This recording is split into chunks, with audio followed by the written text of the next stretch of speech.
May I proceed, Madam Chair? Are you ready? Opo, Madam Chair. Okay, you may proceed, Mr. Madriaga.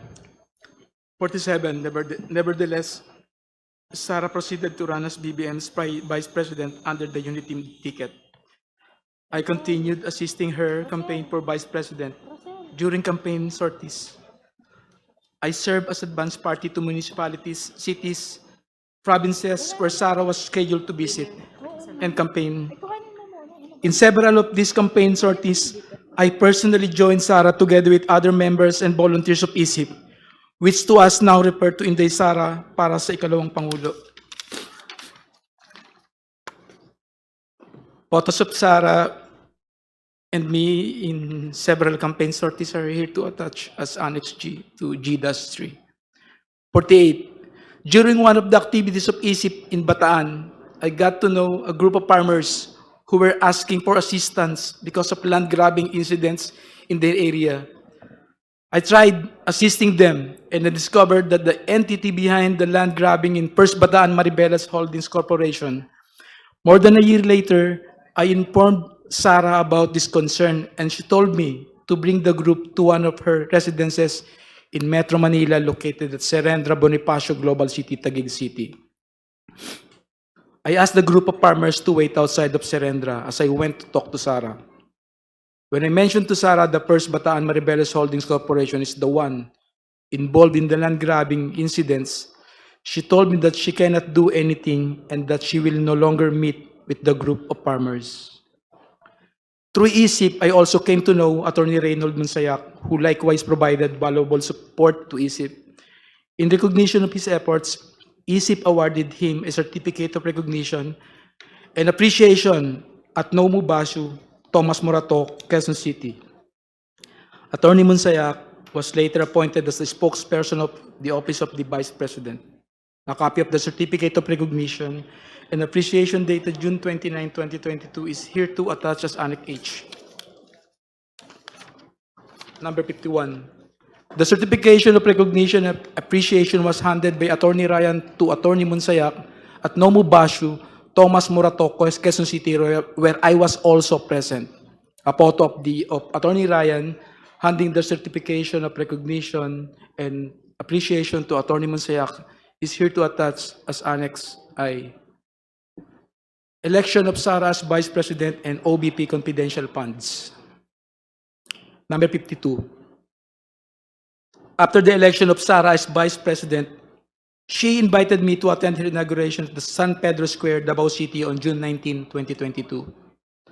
A photo of Sara and me during her inauguration in Davao City is here to attach as Annex J.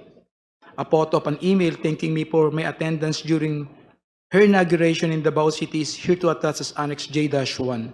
Number 53. I was then tasked to provide security intelligence work through the formation of Vice Presidential Security and Protection Group.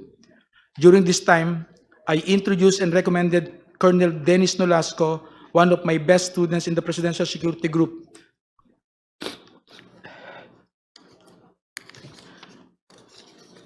to assist this matter. Number 54. Colonel Nolasco then tapped the services of Colonel Raymond Dante La Chica to head the BPSPG. Afterwards, I worked with both Colonels Nolasco and La Chica from July 2022 to April 2023 for tactical transport services, security of Sara and other VIPs, handing and conveying and highly confidential information, and the transportation of large amount of money to several persons as instructed by Sara. Money deliveries under the instruction of Sara.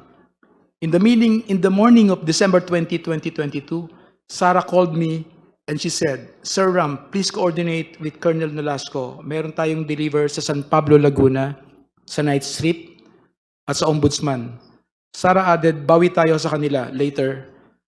Later, I received a text message from her indicating the places of delivery, which include San Pablo, Laguna, Night Street, Office of the Ombudsman, and the corresponding contact numbers. Number 56. Later that morning, Colonel Nolasco sent me a text message directing me to go to the DepEd Central Office in Pasig City beside Ultra at around 1:30 p.m. for the transport. Transport is a shorthand for delivery or transportation of large sums of money between Colonel Nolasco and me upon the instruction of Sarah. After receiving the text message, I hurriedly prepared and went to the DepEd Central Office together with 4 other individuals, Richard Babagay, Arman Villanueva, a certain Chip, and a certain Ruel. Number 58. Richard and I were aboard my blue Toyota FJ Cruiser, while Arman, Ruel, Noel, and Chip came in Toyota Grandia with the sticker Inday Sara Champura Duterte attached to both sides of the van. Richard was driving my blue Toyota FJ Cruiser and Chip was driving the Toyota Grandia. A photo of the Toyota Grandia with the sticker Inday Sara Champura Duterte on both sides of the van is here to attach as Annex K. A photo of my blue FJ Cruiser is here to attach as Annex K-1. Number 59.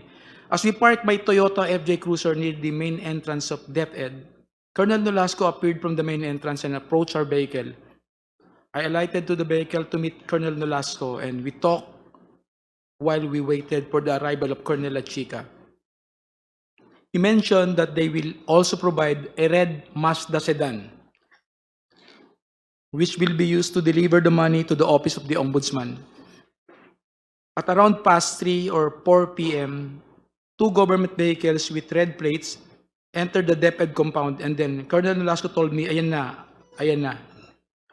Colonel Lachica appeared with a lady who I later learned to be Special Disbursement Officer Gina Acosta. Thereafter, 4 large dark bags were unloaded from the vehicles. 3 large dark bags and 1 lighter colored and relatively smaller bag. Colonel Nolasco told me that each bag contained around 30 million pesos to 35 million pesos. The 4 bags were brought to where Colonel Nolasco and I were standing, which was near my blue Toyota FJ. Afterwards, I signaled Arman and Richard to load the same to our vehicles. The two large dark bags were placed in the Toyota Grandia, and 1 large dark bag and 1 lighter colored bag were placed in my blue FJ Cruiser. The bags loaded to the Toyota Grandia were to be delivered separately to San Pablo, Laguna, and Nomu, Bashu, Tomas Morato, Quezon City on the same day. The remaining bags, initially loaded to my blue FJ Cruiser, were immediately transferred to the red Mazda sedan prior to our departure from the DepEd compound and were to be delivered to the Ombudsman parking lot the following day. Then, the red Mazda sedan proceeded directly to my residence in Cainta, Rizal, and was driven by Noel. Before leaving DepEd Central Office, Colonel Nolasco told me to get my share from the said bags, and he and Colonel Lachica have already taken theirs. Hence, I took 1 million pesos for myself from the lighter colored bag loaded to the red Mazda sedan. That's when I verified that the contents of the bags were bundles of cash in 1,000 denominations and packed in stacks of 1 million pesos, each tightly sealed in transparent plastic.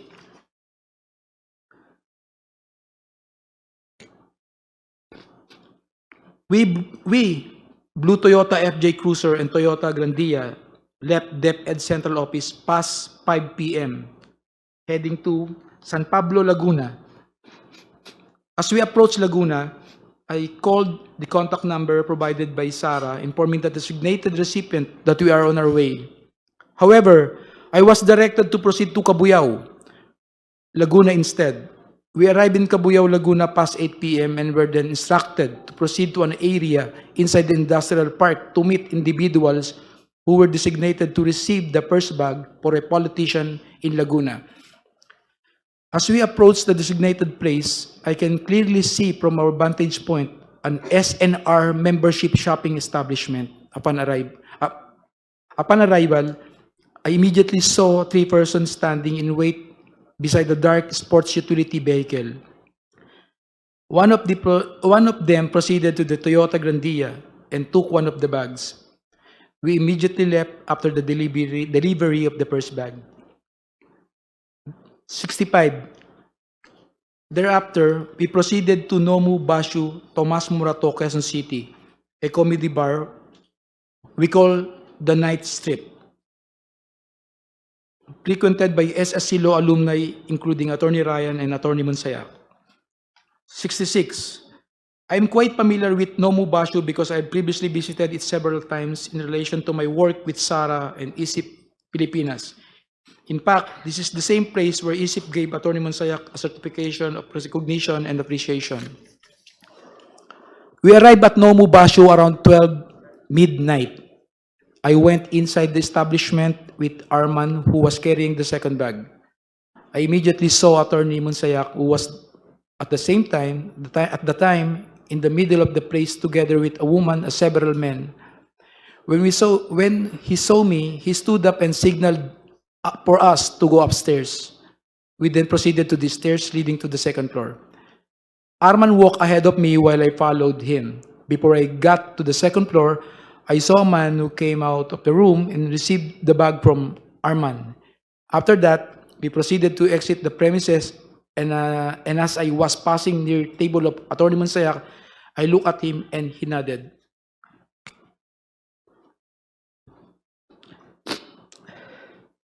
And we completed the delivery to Nomu Bashu. We stopped to eat around the area while eating. I told Arman and Richard to meet me at my house in Cainta, Rizal, later that day at 8 a.m. Number 70. At around 8 a.m. the same day, the team met in my residence at Cainta, Rizal before we traveled to the last location, OMB parking area. This time, however, we only used my blue Toyota FJ Cruiser and the red Mazda sedan, where the remaining two bags were previously placed. We left my residence at around 8:30 a.m. Richard was driving my blue Toyota FJ Cruiser, while Arman and another person, Noel, and he brought along were aboard the red Mazda sedan.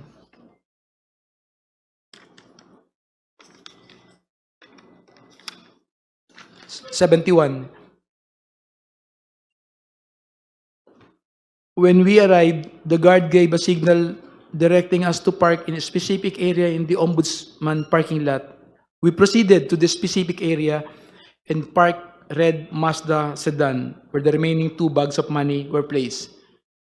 We left the keys on top of the left front of the wheel, which is our usual practice when delivering large amounts of money. 72.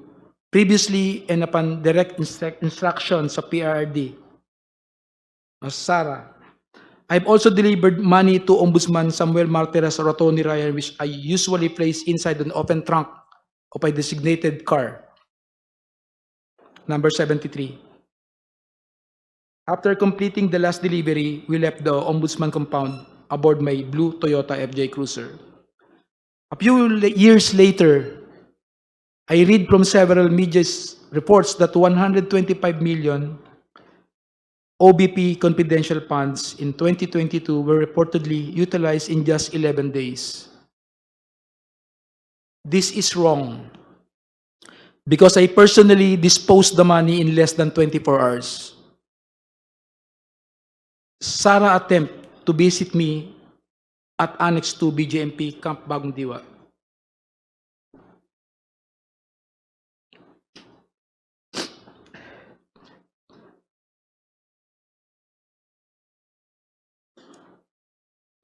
You can Numbers- drink some water, Mr. Yes. Madriaga. Yes, Drink some water.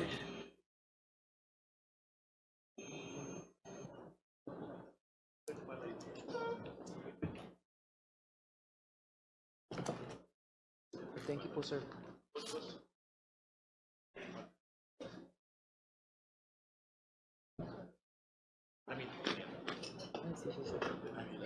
Issue.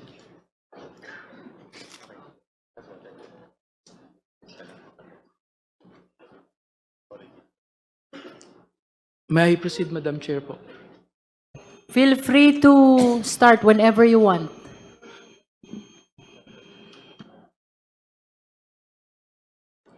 Number 74. A few years later, I read from several media reports that the 125 million pesos OBP confidential funds in 2022 were reportedly utilized in just 11 days. This is wrong because I personally disposed the money in less than 24 hours. Sarah's attempt to visit me at Annex 2, BGMP Camp Bagundiwa. Number 75. Sometime in October 2025, after I got arrested for alleged kidnapping, I was called by Jail Warden Jose Marie Sabiniano in his office. As I made my way to the office of Jail Warden Sabiniano, I was surprised to see Sarah through the metal railings of the passageway. She smiled and waved at me. Number 76. When I entered the office of the jail warden, Sabiniano, he asked me if I know Attorney Joyce. I replied, Joyce dapat, and jail warden Sabiniano handed me a phone. When I said hello, I recognized the voice of Sarah, and she asked me about my well-being and conditions inside the detention facility. She was also apologetic for failing to do something or assist in my ongoing criminal case.